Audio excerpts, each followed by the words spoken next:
Ескі газеттердің бетінен мынадай мақалаға кезіктік. 1954 жылы 27 маусым күнгі Семей облыстық екпінді және Иртыш газеттерін көріп отырсыздар. Мұнда облыстық авиамодельшілердің жарысы жайлы жазылған. Мақалада армияға, авиацияға және флотқа көмектесетін қоғамның Ақсуат аудандық комитетінен келген Тортаевтың схемалы планері аспанға бірінші болып көтерілді деп басталады. Ол әуеде 13 секунд қалқып жүрді. Жарыстың екінші күнінде бірінші болып Ақсуат ауданынан келген Оспанов өзінің резина моторлы моделін аспанға ұшырды. Модель алғашында қиғаш көтерілді. Одан кейін аспан әлемінде түп-түзу ұша бастады. Модель 36 секунд қалқып жүріп жерге қонды. Мына жерінде Ақсуат ауданынан келген Оспанов, Тортаев, қалалық Савин, Демин, Антонов, Бражук, Надя, Рождественский, Самурзин, Абдулина, Никитин сияқты бірсыпыра жас модельшілер жақсы көрсеткіштерге ие болды. Жарыстың қорытындысында резина моторлы схемалы модельдер бойынша бірінші орын Ақсуат ауданынан келген Оспановқа берілді деп жазады газетте. Мынау орысша Иртыш газеті. Осы мақала қайталанады. Мына көріп тұрғандарыңыз Төлеген ағамыздың сонда журналистер түсірген фотосы.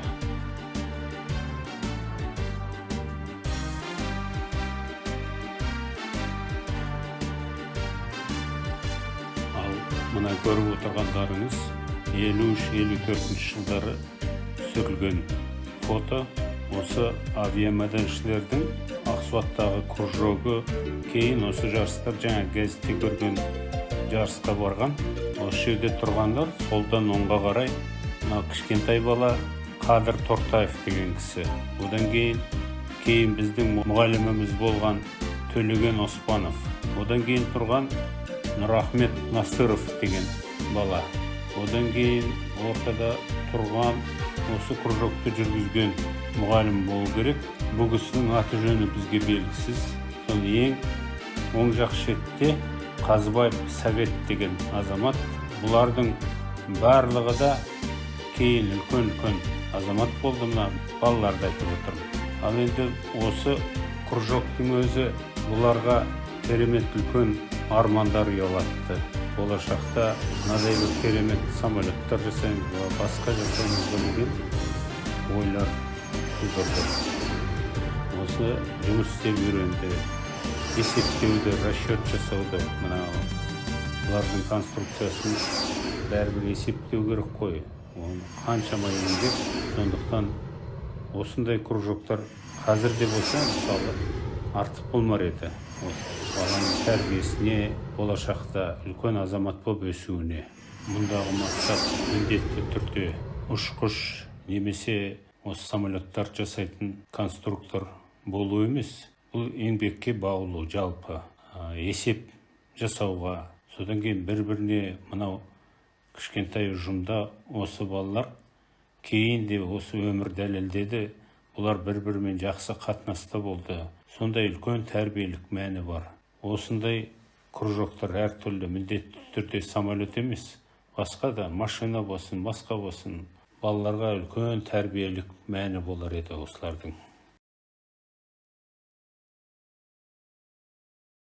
Қадыр Тортайұлы Ақсуат ауылында дүниеге келген.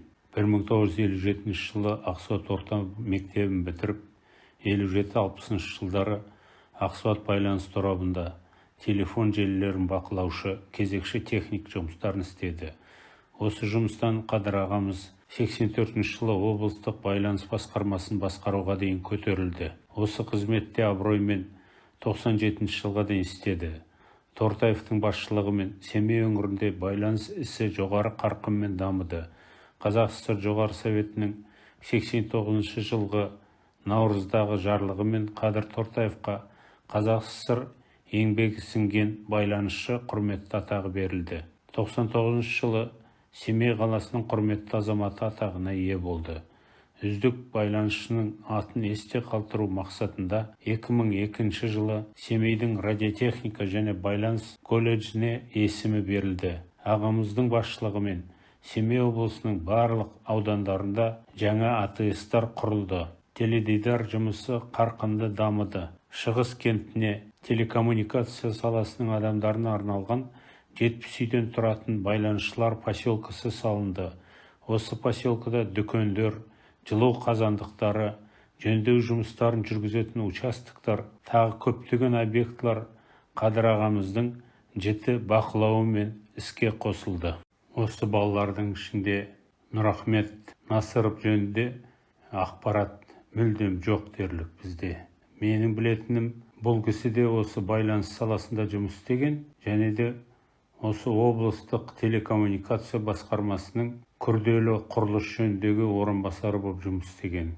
Жас мөлшері осы Төлеген Қожахметұлы Оспановпен жасты болу керек. Ол кезде қайтыс болып кетті. Енді басқа информация жоқ. Фотосын, өмірбаяны табылған жоқ. Осы балалардың ішінде ең үлкені Қазыбаев Совет ағамыз, ауыл шаруашылық ғылымдарының кандидаты, Семейдің Завет институтында кафедра меңгерушісі, факультет деканы, парторг болып жұмыс істеген. Мына жерде көріп тұрғандарыңыз Кешірім Бозтаевтан марапат алып тұрған сәті. Енді біздің мұғаліміміз туралы айтайын. Оспанов Төлеген Қожахметұлы 1939 жылы дүниеге келген. 1946-56 жылдары Ақсуат орта мектебінде оқып, 56-61 жылдары Семейдің педагогика институтының физика-математика факультетін бітірді. 1961 жылдан бастап Ақсуат орта мектебінде физика пәнінен мұғалім, оқу ісінің меңгерушісі қызметтерін істеді. 66 жылы жаңадан құрылған 8 жылдық мектептің директоры болып тағайындалды. 72 жылдан бастап партия жұмысында, одан кейін аудандық мәдениет бөлімінің бастығы болып істеді. Қазақ ССР-ның мәдениет министрлігінің құрмет грамотасымен марапатталды. 1987-2002 жылдары Ақсуат аудандық телекоммуникация бөлімінің бастығы болып, осы жұмыстан зейнетке шықты. 2002-2005 жылдары зейнетте жүріп, Семейдің ет комбинатында инженер-метролог қызметін атқарды. Қазіргі уақытта Семей қаласында тұрады. Төлеген ағамыздың зайыбы Нұғыспанова Салиха Нұғыспанқызы 1939 жылы туған. 1946-56 жылдары Ақсуат орта мектебінде оқып, 1956-61 жылдары Семейдің педагогика институтының физика-математика факультетін бітірді. 1961-ден бастап 94 жылдары Ақсуат орта мектебінде физика пәнінің мұғалімі болып қызмет істеді. Көп жылдар бойы кәсіподақ ұйымының төрайымы болды. Ұзақ жылдар физика кабинетін және методикалық бірлестікті басқарып келді. Облыс, республика және бүкіл одақ көлемінде тәжірибесімен бөліскен ұстаз. 1978 жылы Қазақстан мұғалімдерінің 5-ші съезіне делегат болып қатысты. 1980 жылы ағарту, жоғарғы мектеп және ғылыми мекемелер кәсіподағы республикалық комитетінің құрмет грамотасымен марапатталды. Еңбекте үздік шыққаны үшін медалі, еңбек ардагері төс белгісінің иегері. 1983 жылы мұғалім методист атағы берілді. 1994 жылы зейнетке шықты. Қазіргі уақытта Семей қаласында тұрады. Осы Төлеген ағамызда, Салих апайымызда физика сабағын жүргізді. Төлеген ағамыз біз 8 жылдық мектепте оққан кезде, Салих апай орта мектепке келіп, кейін 9-10 класста оқып жүрген кезде жүргізді. 1966 жылы 8 жылдық орыс мектебі құрылып, соған Төлеген Қожахметұлы директор болып тағайындалды. Содан 66 жылдың ноябрь айы біз 6 класста оқимыз. Сол жаңа мектепке көштік. Енді мына суретте сол 8 жылдық мектепті көріп тұрсыздар. Ол кейіннен түсірілген сурет. Енді ол кезде керемет бұл мектеп болып көрінді бізге. Ал енді мына суретте ескі мектепті көріп отырсыздар. Бұны Ақсуатта күйген мектеп атаған. 50-ші жылдары бұл мектеп өртеніп, сондай жағдай болған, содан күйген мектеп деп аталып кеткен. Бұл мектеп 27-ші жылы бастапқыда 27-ші жылы салынған тірек мектебі болған мектеп. Осы екі мектептің аралығы бір жарым, 2 шақырымдай жер. Соған сол кезде көлік болмады ма?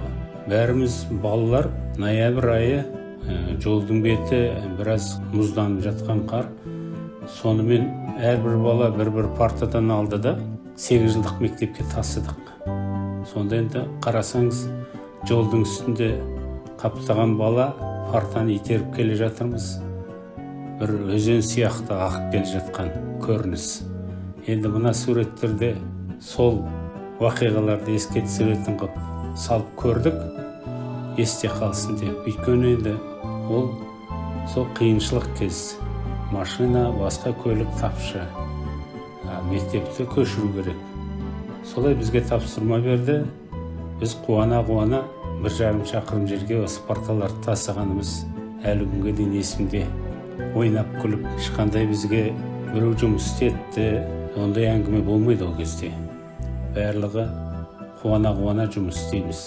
Сол мектепте Төлеген аға өзі директор болды. Енді ол кезде ол кісі жап-жас жігіт, 27 жаста екен. Қазір ойлап қарап отырсам, бізге физика сабағын жүргізді. Сабақты керемет жақсы жүргізетін көп нәрселерді. Міне мына суретте көріп тұрсыздар, закономы, формулалары, мынау кернеу, тоқ, кедергі, осы үшеуінің бір-бірімен байланысты формулаларды, мынау схемасы мен көрсетіп тұрған. Осыны бізге мына формуланы жаттап алу үшін мынарада мына үш бұрышта үстінде U, астында IR деп тұр ғой. Егер U-ды тапқың келсе, кернеуде I мен R бір-біріне қатар тұр, екеуін біріне-бірін көбейтесің. Егер I-ді тапқың келсе, үстіде U тұр, соны R-ға бөлесің. R дегеніміз кедергі. R-ді тапқың келсе, үшінші формула үстідегі U-ды I-ге бөлесің деп, осыны сол кезде айтқан сөздері әлі күнге дейін құлағымда мәңгілік сақталып қалды. Осы Төлеген ағамыздың жүргізген сабақтары біздің осы мамандық таңдауымызға да көп әсер еткен сияқты, қазір ойлап қарап отырсам. Мұғалім, ұстаз деген кім десеңіздер, ол бүкіл өмірі символға айналған адам. Бойында адалдық пен сергектік, табандылық пен мейірімділік, адамзат баласына деген махаббат пен теңіздей төзімділік сыйған. Мен ұстаздарыма деген шексіз алғысымды осынау өзіммен жасты ескі фотодан көрсеткім келді. Көңіл мен уақыт бөліп қарағандарыңызға үлкен рахмет. Сау болыңыздар.